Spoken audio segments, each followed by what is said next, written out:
Look at this beast. This beast of a remote control belongs to the NAD Masters M33 amplifier, which is behind me here. And it's a monster. But the best thing about it is it has a red hot chili peppers button right here. So I can skip the red hot chili peppers when Roon Radio throws them up.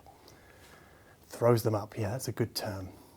Anyway, before we get going with this super integrated amplifier, you need to know what a Bluesound module is and does, and what Dirac is and does. So I would recommend, if you haven't watched them already or you don't know what I'm talking about, is go back and check out my video on the Bluesound Powernode 2i and on the NAD Masters M10 super integrated. And if you really want to flesh it out, go and have a look at the Dali active speakers video I did as well, because that also talks about the Bluesound modules. So these are kind of like prerequisites for this video, because we've got to talk about a lot today and I don't want to retread old ground. I don't want to bore you. I want to get everything done in 20 minutes. It's a big ask.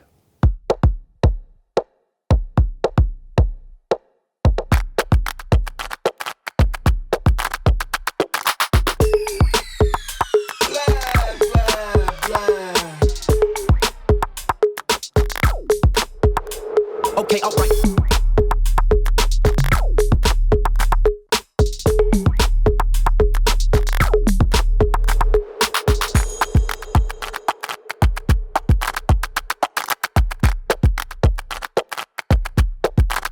So the M33 is a streaming amplifier. It contains a BluOS module from Bluesound. So that means inside the BluOS app, we get Tidal, Qobuz, Amazon, and a bunch of others. We get streaming from Samba shares elsewhere on the network. We get Roon readiness, and we get Spotify Connect. And we get multi-room as well, with pretty much all of those things actually, yeah, multi-room. And another cool feature of the BluOS module is two-way Bluetooth streaming. So not only can we take a phone and stream from the phone to the amplifier, but whatever we're playing on the amplifier, we can also have it stream Bluetooth out into a pair of headphones like these Bowers & Wilkins PX7. Now on the M33, we also get the same 7-inch touchscreen that we have on the M10. And I've got to say, actually, I think from whatever the updates Bluesound have rolled out in the last 12 months since I had the M10, it feels, the way that the screen moves, the menus move, feels a lot snappier. There is no hint of any jankiness at all. So I really like using this screen. It moves very nicely. But also, unlike the M10, we have a very smooth volume wheel.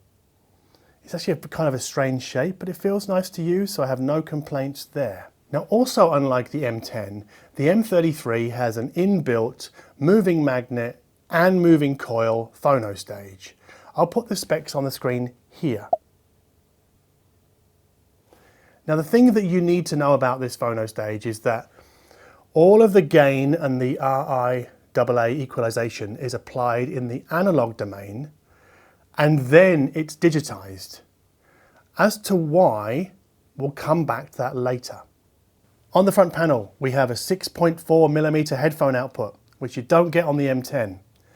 Now you should know that the output impedance of this headphone output is 2.2 ohms. So that makes it a questionable fit for low impedance headphones, especially, super sensitive IEMs, and also some full-size headphones. So I would stick with 32 ohm and above. I did try the Massdrop 6XX Sennheiser headphone. It was pretty good actually. I was quite surprised. Definitely enough gain and power on tap. It didn't quite give me the sort of bottom end push that I get from a dedicated headphone amplifier, but it's still better than the headphone output on the Bluesound Powernode 2i.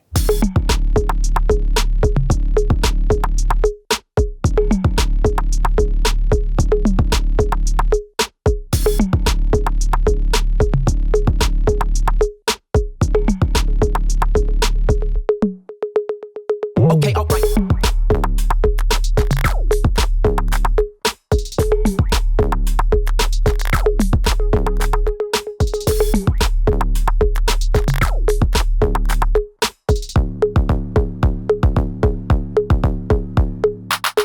guess another functional advantage over the M10. The M33 has balanced analog inputs. So I've found that pretty useful for connecting my Chord HUEI phono stage. It also has a balanced digital input, AES EBU. I don't use that too much, but some people do. And lastly, on the left-hand side of the back panel, you'll see these kind of things that are marked MDC sockets, which NAD have specified on their amps for years and years and years. So this is basically for upgrade cards. So if a new technology comes along, they don't force you to sell this amp, buy a new one. You can just slot in an upgrade card into each of the two sockets if you want to. So there is extensibility for future-proofing down the line. I think that's pretty good. One minor niggle I have with all of these sort of NAD Bluesound amps is the lack of a USB input.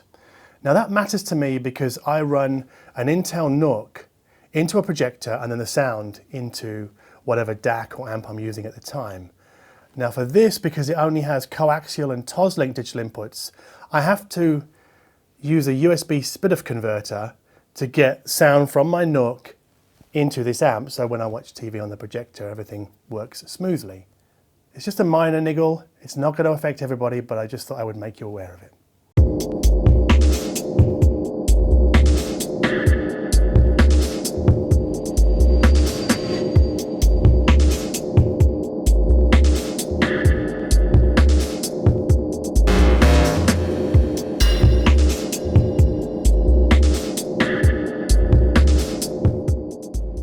Okay, so opening the M33 up, we find the big story here, which are these two amplifier modules. These are called Eigentakt, and they're from a company called Purifi in Denmark. And these are basically new Class D modules developed by Bruno Putzes and Lars Risbo. Now, if you watched my video last week about the Mola Mola DAC, you'll know that Bruno also designed, or partially designed, that. And he did the key loudspeaker DSP as well. The man has many talents. Anyway, NAD are one of the first official licensees of the Eigentakt amplifier modules. They give us twice as much as the M10, so we get 200 watts per channel into 8 ohms. When I spoke to Bruno Putzes in the Darko.Audio podcast recently, he was saying that one of the reasons he designed these modules with Lars Risbo is really to kind of lower distortion further. And he really believes that he's done that.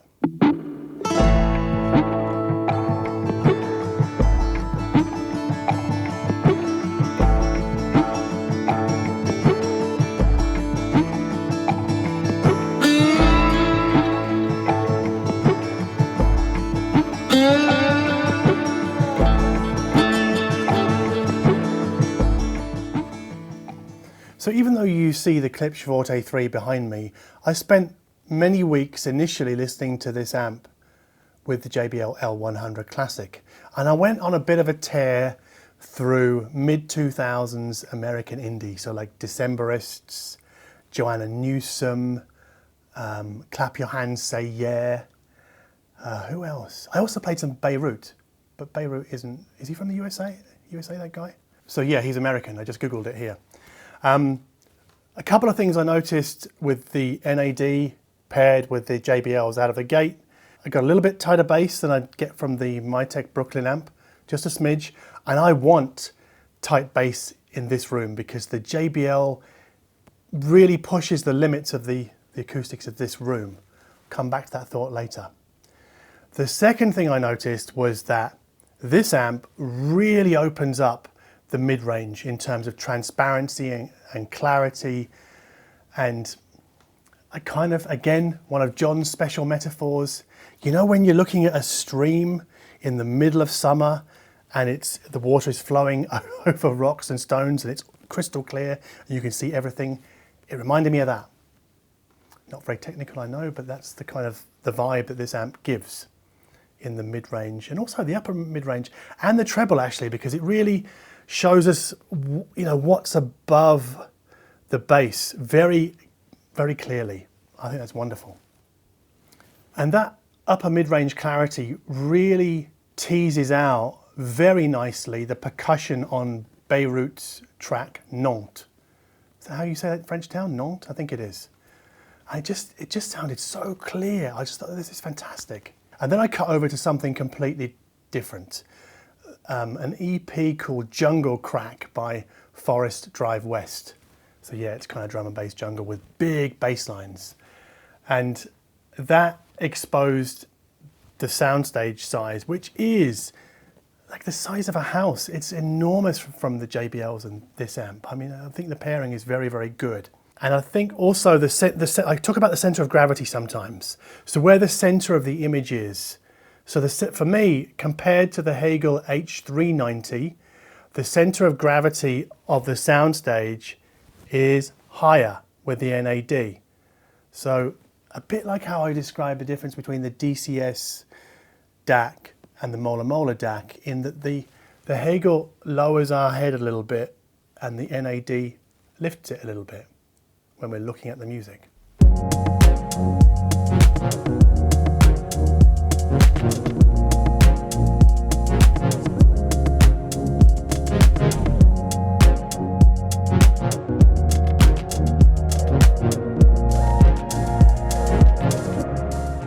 So I've just mentioned the Hegel H390, so let's talk about comparisons between the NAD and the Hegel.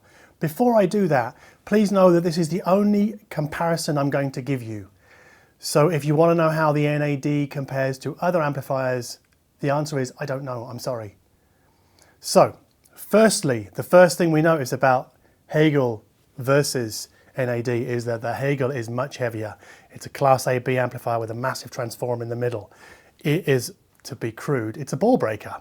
So the M33 doesn't flesh out poorer recordings quite as nicely as the H390.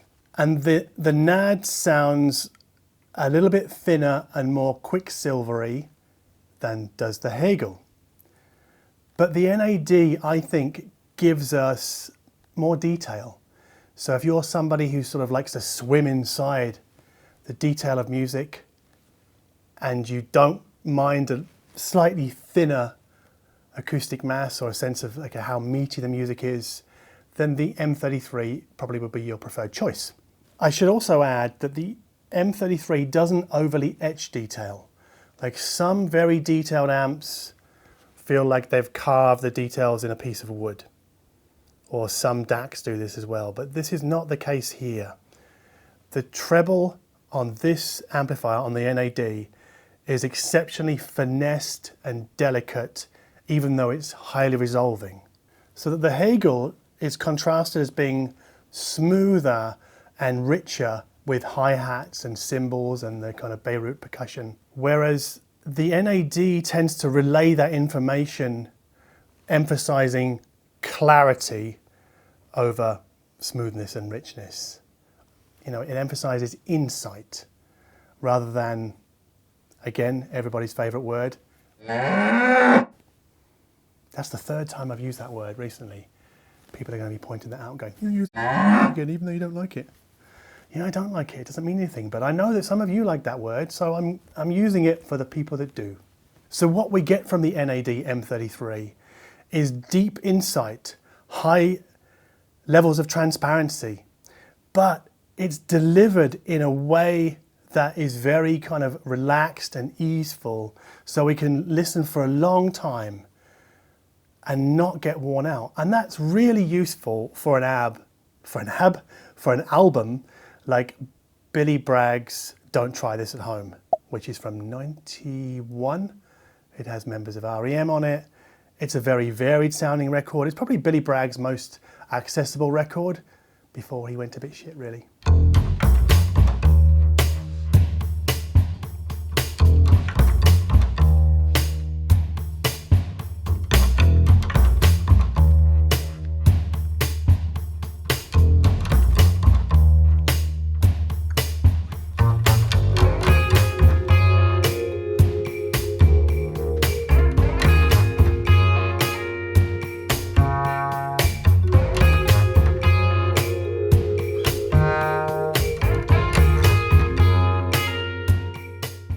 The thing is, trying to talk about the sound of the M33 is kind of a fool's errand in many ways, because its sound is malleable thanks to Dirac room correction, which is built into the unit.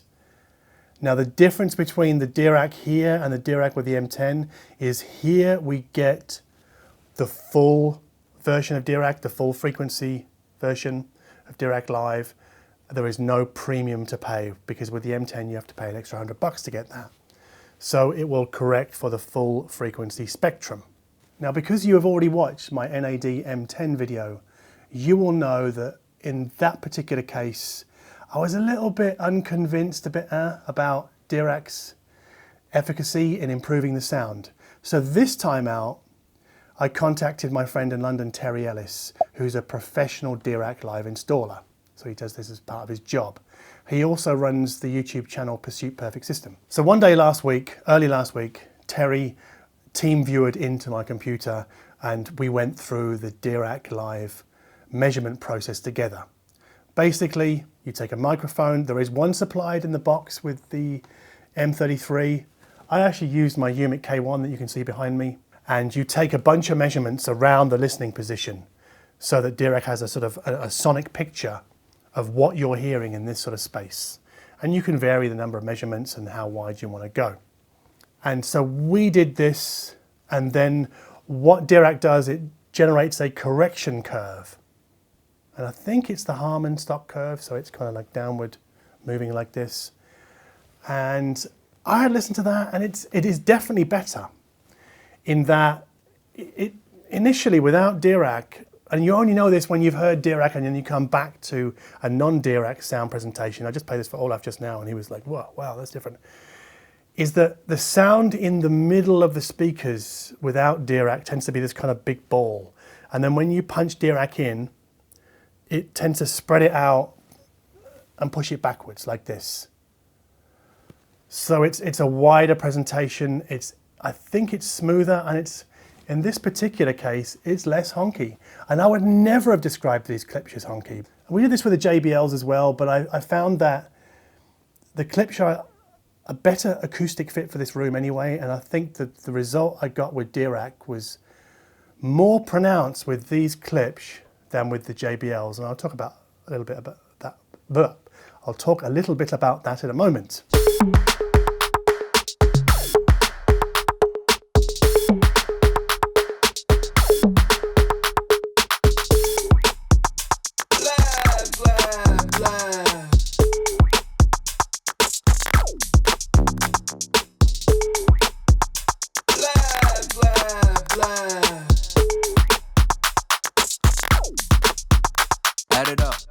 Anyway, so the first Harman correction curve was a bit light on bass for me. Didn't love it. It was okay, but it would just lack something. Now what Terry's skill is that he can produce a custom curve for me. So I think he elevated the bass a little bit. He told me not to show the curve on this video because that's part of his IP, but he produced a custom curve and then several other custom curves for me to try, which I found much more satisfying generally in the long run. So I had 5 different curves loaded and they sit inside the M33. You can access them from the BluOS app. But more than anything, Dirac gives us an opportunity to learn about the acoustics of our room, including the many problems. I mean, in this room, I have a 35 Hertz mode, which is a beast. And it's very challenging, and Dirac can't get rid of all of it. And you might have noticed I've got these 2 GIK bass traps in the corner here. I've got 2 more over here, because that's where the bass seems to resonate the most. And I'm trying to tackle that problem at the moment. I actually need more of these. Now Dirac can't completely correct for that, but the difference that I hear in turning it on and off inside the BluOS app is significant. And I've learned a little bit more about my room. Like I've learned that I've got a bit of a peak at about 70 Hertz. So that either needs tackling passively with these kinds of products, but not everybody wants these kinds of products in their lounge room. Not everybody wants these ugly, no, they're not that ugly, I suppose, but not everybody has the space for that, which is why Dirac gives us the compromise. It allows us to correct for some of the problems of our room in software. I think that can only be a good thing if done properly. So not only does Dirac or did Dirac allow me to get a better sound from my Klipsch, because I got them sounding kind of more, a little bit darker, so that I took the top edge, well, I asked Terry to take the top end down a little bit, so they're not quite as peaky at the top. And I described it as a bit more chocolatey. I liked them much more with Dirac in, but I got 5 slots in total. So I could have different filters in each slot and use them for different types of music if I wanted to.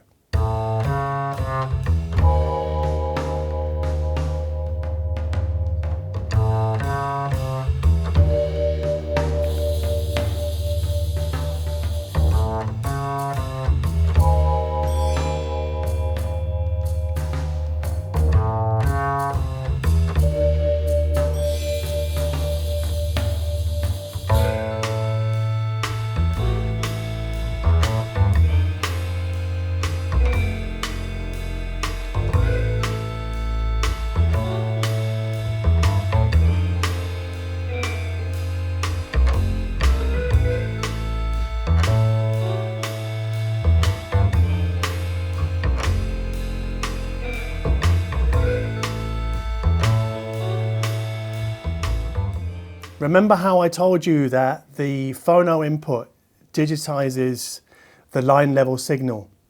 And that's because of Dirac, so that you can apply Dirac to your turntable system. Now I set up my Rega Planar 2 with the Zoo modded DL103R cart, hooked that into the back of the M33 and applied Dirac to it. And the difference is staggering. Like, with Dirac on, with my favorite filter, the big warm mids filter, it's just smoother, richer, fuller than even if I just didn't bother with Dirac and swapped the phono stage out for the Chord HUEI. So I'm saying that Dirac makes a bigger difference to what we hear than basic hardware changes.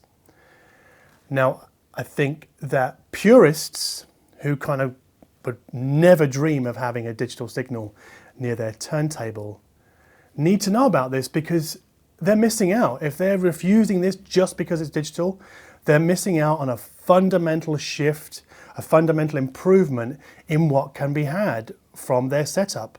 Because I spent all of yesterday, for once actually, just playing records I wanted to play, not just to listen to this amp. I had a ball with some Talking Heads LCD sound system, PJ Harvey, just playing these records and just sitting back and going, I have never heard these Klipsch in here sound as good, and I'm playing with a turntable. And in fact, I think in this particular case, the turntable with Dirac on sounds better than the Bluesound streamer with Dirac on. I was staggered to really hear that. So maybe Dirac is correcting the room coloration and allowing me to hear more from my sources than I have done previously. Maybe that's the only thing I can really guess as to what's going on. And I thought that was an extremely profound finding. And so when I went into this review, when I started, I thought, well, this is going to be all about Purify's Eigentakt. And it really didn't turn out that way. It was actually more for me about the revelation of what Dirac can bring to the table. Obviously, Eigentakt gives us the proper baseline. It gives us a very high quality baseline from which Dirac then works. I think that's what's going on. So with those two together, with Eigentakt and Dirac, we have an extremely compelling super integrated amplifier for $5,000.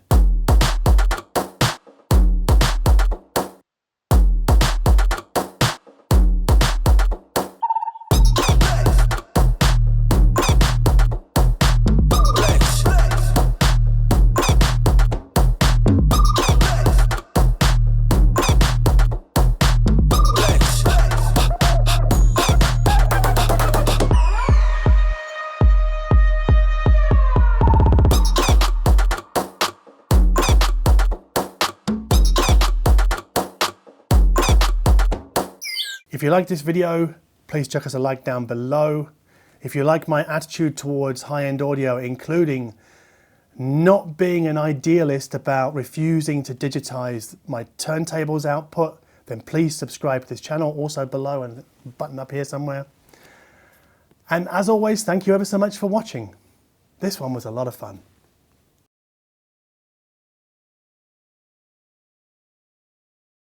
Headphone bit take 2.